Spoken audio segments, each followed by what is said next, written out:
Kolbrin Bible, Book 6, Book of Morals and Precepts, Chapter 30, Discretion. Much of the book is to develop your moral code. Avoid using it to judge others.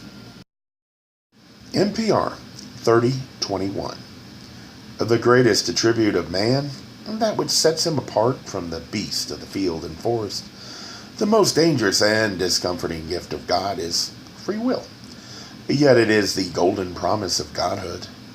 Therefore, at all times, leaven your deeds with caution, and measure them with prudence, as a guide. For as the whirlwind raises the sweeping sandstorm that overwhelms the works of men, so does the irresponsible voice of the multitude overwhelm reason and those who listen to it without judgment. NPR 30:22. Seek the true meaning behind the words which fall from the tongue. See if truth be in the heart of the speaker or only her shadow. Let your life be governed by reason and experience, so that if failure attend your enterprise, you answer for it to none but yourself.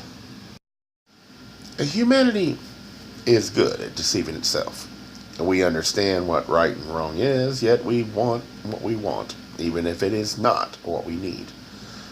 That is the greatest threat, and because we have knowledge of death, we desire certainty most of all. To gain a false sense of it, we will abandon free will and act without thinking. Every time we have sorrow follows, and for generations those that follow will hold their heads in shame at the generation that threw away free will.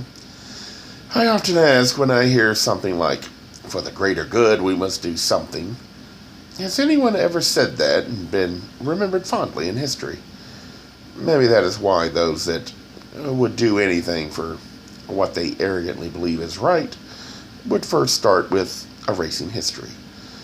It only takes a few generations until those that lived history will die out, and those that are taught history will be the only ones that are trusted, yet are the ones that will ultimately bring sorrow to your civilization. One thing we are capable of is bringing sorrow to Earth. I'm unsure if we can see peace on Earth.